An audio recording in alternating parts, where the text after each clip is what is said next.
अस्सलाम वालेकुम, this is Aksa Mahmood and welcome to my channel. मेरी एक सब्सक्राइबर बहन है सुरैया अंजुम, उन्होंने कमेंट किया है बहुत लंबा सा, काफ़ी ज़्यादा अप्रिशिएट कर रही हैं, उसके लिए बहुत बहुत शुक्रिया। क्वेश्चन उनका ये है कि फर्स्ट, सेकंड और थर्ड ट्राइमेस्टर के बारे में डिटेल से बताएं कि क्या करना है, क्या खाना है, क्या नहीं करना है, एहतियातें क्या क्या करनी होंगी। तो हर वीडियो की तरह इस वीडियो में भी मैं अपनी रिसर्च इंफॉर्मेशन की बेस पर और अपने एक्सपीरियंस की बेस पर मैं सारी बातें आपके साथ डिस्कस करूंगी। आई नो ये बहुत बड़ा डोमेन है, सारे ट्राइमेस्टर पर एक साथ ही काफ़ी कुछ नहीं बताया जा सकता, बट मैं इस शॉर्ट सी वीडियो में आपको सारे ट्राइमेस्टर की एहतियातें, परहेज वगैरह सब कवर करने की कोशिश करूंगी आपके साथ। वो सब एहतियातें जो मैंने फॉलो की, जो मैंने खाया पिया, सब कुछ शेयर करूंगी। So without any further delay let's get started. अच्छा जी, प्रेगनेंसी स्टार्ट होने से पहले यानी कि कंसीव से पहले ही हमें एहतियातें स्टार्ट कर देनी चाहिए। जैसे अगर आप ट्राई टू कंसीव पीरियड में हैं, मतलब आप कंसीव करना चाह रही हैं, उस दौरान आपको क्या क्या खाने के परहेज करना चाहिए, क्या क्या एहतियातें करने चाहिए, पहले हम वो डिस्कस कर लेते हैं। सबसे पहले तो अपनी डॉक्टर के मशवरे से मल्टीविटामिन एक लिखवा लें आप। आपकी उस सप्लीमेंट में फॉलिक एसिड ऐड होनी चाहिए, ताकि जब आप कंसीव करें तो उसके बाद जो आपको रिक्वायरमेंट है आपकी बॉडी को, आपके बेबी के लिए, वो आपके पास एडुकेट अमाउंट में होनी चाहिए।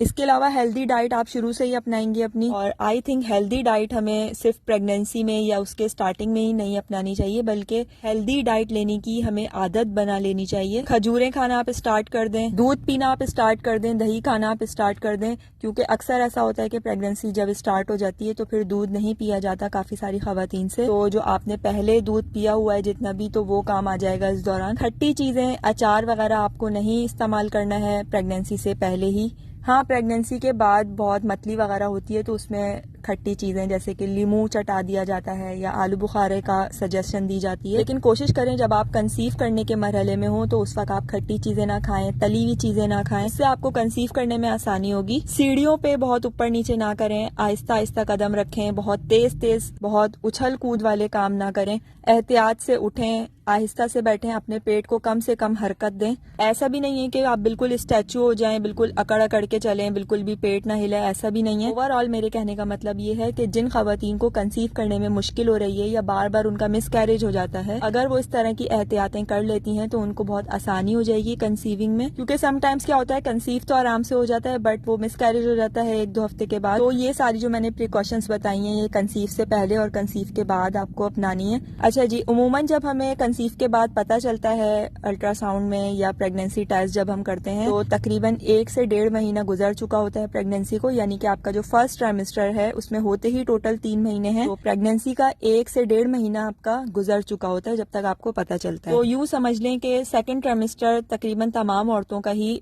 2 से 2.5 महीने का ही होता है। तो कुछ खवातीन को तो ये 2 से 2.5 महीने बिल्कुल भी पता नहीं चलते, बहुत ही स्मूथ उनकी प्रेगनेंसी जा रही होती है, लेकिन कुछ खवातीन के लिए ये 2 से 2.5 महीने बहुत ज्यादा भारी होते हैं, इंक्लूडिंग मी। मेरा जो फर्स्ट ट्राइमेस्टर होता था हर प्रेगनेंसी का, वो बहुत ही ज्यादा डिफिकल्ट होता था। कुछ भी खाया पिया नहीं जाता था, मतली होती थी, उल्टी आती थी, अजीब सी कैफियत होती थी, ना सोया जाता था, ना कुछ खाना खाया जा रहा है, समटाइम्स नींद उड़ जाती थी। ऐसा भी होता था कि बहुत ज्यादा भूख लग रही है लेकिन कुछ खाने का नहीं समझ आ रहा कि क्या खाएं, कुछ भी खाते हैं तो फौरन उल्टी हो जाती है या मतली होने लगती है, दिल खराब होने लगता है। तो उन खवातीन के लिए ये फर्स्ट ट्राइमेस्टर बहुत ही ज्यादा कठिन होता है। ऐसी सिचुएशन में सबसे ज्यादा जो मुझे टेंशन होती थी वो खाने की होती थी कि खाना क्या है, मतलब जो भी खा रहे हैं वो उल्टी हो रही है।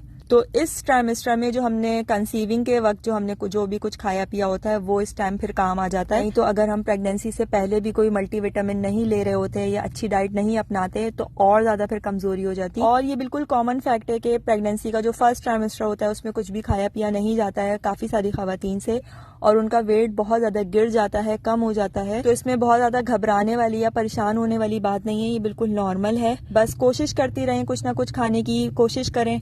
आई नो ये बहुत मुश्किल होता है, कुछ भी नहीं खाया पिया जाता। तो इस ट्राइमेस्टर में तो मैं तो यही कहूंगी कि जो आपसे खाया जा रहा है, चाहे वो जंक फूड ही क्यों ना हो, वो आप खा लें। कुछ ना खाने से, पेट में कुछ ना जाने से कुछ तो खाना बेहतर है। तो जो अच्छा लग रहा है, मीठा अच्छा लग रहा है, नमकीन अच्छा लग रहा है, स्पाइसी अच्छा लग रहा है, बस आप वो खा सकती हैं। बस कोशिश ये करें कि गर्म चीजें ना खाएं, जैसे कि बहुत ज्यादा खजूरें या बहुत ज्यादा आम ना खाएं। मेवों से बनी हुई पंजीरी वगैरह बहुत ज्यादा अमाउंट में ना खाएं। 1 से 2 चम्मच तो फिर भी खा सकती हैं, बट फर्स्ट ट्राइमेस्टर में हद से ज्यादा गर्म चीजें खाने से अवॉइड करें, खासतौर पर वो खवातीन जिनके मिस कैरेजेस पहले हो चुके हों। बहुत ज्यादा देर खड़ी मत रहें, बहुत ज्यादा लेटी भी मत रहें, हद से ज्यादा काम भी ना करें और बिल्कुल काम को भी ना छोड़ें। लिमिट में रहते हुए हर काम करें, हर चीज खाएं। अपने माइंड को, अपने आप को रिलैक्स रखें, फिक्रों से आजाद करें अपने माइंड को। इसके लिए आप कोई भी अपनी हॉबी अपना सकती हैं जो आप घर बैठ के आराम से बैठ के वो कर सकती हैं। टीवी देख लें या बुक्स पढ़ने का आपको शौक है, प्लांटिंग का शौक है। बिल्कुल भी अपनी बॉडी को रेस्ट पे भी मत डालें और इतना भी काम ना करें कि आपकी बॉडी थक के बिल्कुल चूर हो जाए।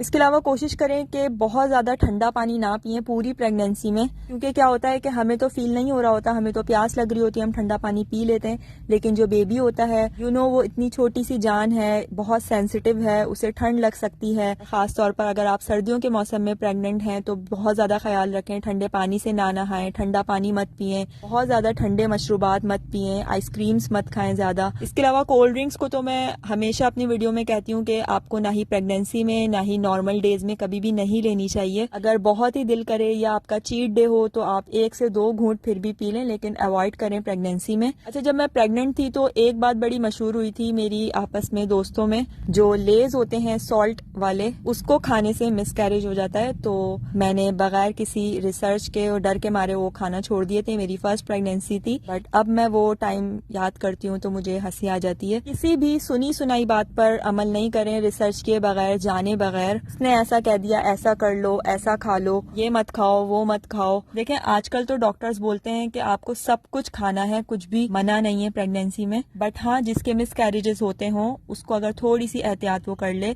गर्म चीजें अवॉइड कर दे, तो इंशाल्लाह कोई भी मसला नहीं होगा। सेकंड ट्राइमेस्टर में आपको क्या क्या एहतियातें करनी है, क्या क्या चीजें नहीं खानी है, क्या चीजें खानी है, उस पर अब हम बात कर लेते हैं। सेकंड ट्राइमेस्टर प्रेगनेंसी के 4th मंथ से लेके 7 मंथ तक होता है और उमूमन इन 3 मंथ्स में इतनी ज्यादा मुश्किल नहीं हो रही होती है पेशेंट को। मोस्टली वुमेन्स के ये तीनों मंथ बहुत ज्यादा स्मूथ गुजरते हैं, उन्हें किसी किस्म की परेशानी नहीं हो रही होती है। मेडिकली भी और फिजिकली भी वो बहुत एक्टिव हो जाती हैं, क्योंकि फर्स्ट ट्राइमेस्टर जो सिक ट्राइमेस्टर भी कहलाता है वो गुजर चुका है। अब सेकंड ट्राइमेस्टर है।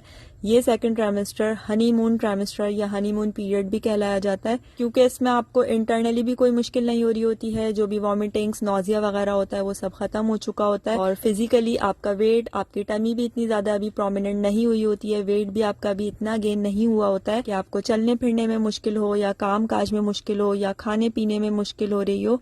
तो ये ओवरऑल प्रेगनेंसी का गोल्डन टाइम होता है। इस टाइम को आप भरपूर तरीके से एंजॉय करें, सब कुछ खाएं पिएं और कोशिश करें कि इस ट्राइमेस्टर के एंड तक, यानी कि इस ट्राइमेस्टर के खत्म होने से पहले पहले ही आप अपने बेबी की शॉपिंग भी कर लें, क्योंकि इस ट्राइमेस्टर में आप ट्रैवल भी कर सकती हैं, सब कुछ खा पी भी सकती हैं, मूड स्विंग्स भी इतने नहीं होते हैं, बहुत अच्छी तबीयत होती है, हार्मोनल लेवल्स एकदम पीक पर होते हैं, अच्छी ग्रोथ हो रही होती है आपके हेयर्स की, आपकी स्किन ग्लो हो रही होती है, आपका मूड बहुत अच्छा होता है, सब कुछ खा पी रही होती हैं आप, एक्टिव बहुत ज्यादा होती हैं। तो अगर इसी ट्राइमेस्टर में आप बाहर के जितने भी काम है, घर की सफाई है और शॉपिंग वगैरह है, वो बेबी अराइवल्स की जितनी भी प्रेपरेशन है, वो सब आप अभी कर सकती हैं। जो बाहर आपकी दावतें हो रही हैं वो भी आप बहुत मजे से अटेंड कर सकती हैं, क्योंकि फर्स्ट ट्राइमेस्टर में आपको नोजिया वॉमिटिंग हो रही होती है, जिसकी वजह से आप एंजॉय नहीं कर पाती हैं, और थर्ड ट्राइमेस्टर में उठना बैठना मुश्किल होता है, चलना मुश्किल होता है, इवन लेटना इतना मुश्किल हो जाता है, टमी बहुत ज्यादा एक्सपोज हुई हुई होती है, कोई भी ड्रेस फिटिंग में नहीं आ रहा होता है। तो थर्ड ट्राइमेस्टर की अलग परेशानी है, फर्स्ट ट्राइमेस्टर में अलग आप परेशान होती हैं।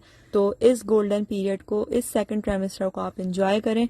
मोस्टली डॉक्टर्स भी इस ट्राइमेस्टर में कुछ भी एहतियात करने को नहीं बोलते खाने पीने से रिलेटेड, कि आप गर्म चीजें ना खाएं या खजूरें मत खाएं या नट्स वगैरह ना खाएं, आप इसमें सब कुछ खा सकती हैं। अच्छा जी, अब हम आ जाते हैं थर्ड ट्राइमेस्टर पर, जो कि लास्ट ट्राइमेस्टर है प्रेगनेंसी का। ये स्टार्ट होता है 7 मंथ से और 9 मंथ तक चलता है, और कभी कभी 9 मंथ से भी एक्सटेंड हो जाता है, किसी के 9 मंथ से 1-2 हफ्ते ऊपर हो जाते हैं, किसी का पूरा 10 मंथ भी निकल जाता है। और कुछ खवातीन का ये ट्राइमेस्टर छोटा होता है, उनका 9 मंथ स्टार्ट होते ही उनकी डिलीवरी हो जाती है या सीजर हो जाता है। तो ये भी ड्यूरेशन के हिसाब से फर्स्ट ट्राइमेस्टर के जैसे ही होता है। किसी के 4 मंथ्स तक चले जाते हैं, जैसे कि मेरे उमूमन जाते थे, और किसी के 2 से 2.5 मंथ के अंदर ही डिलीवरी हो जाती है। इस ट्राइमेस्टर में भी खाने पीने से रिलेटेड कोई एहतियातें नहीं है, बस इसमें गर्म चीजें अब आपको खानी है, जिस तरह से आपको फर्स्ट ट्राइमेस्टर में अवॉइड करनी थी, अब 9 मंथ स्टार्ट होते ही आपको गर्म चीजें ज्यादा से ज्यादा लेनी है और खास तौर पर 9 मंथ के स्टार्ट होते ही आपको इसकी क्वांटिटी बढ़ा देनी है। 9 मंथ में आपको क्या क्या एहतियातें करनी है, क्या क्या एक्सरसाइजेस करनी है, इस टॉपिक पर मैंने 2-3 डिटेल से वीडियो बनाई हुई है। आप ये वीडियो देखने के बाद इस वीडियो को जरूर देखिएगा।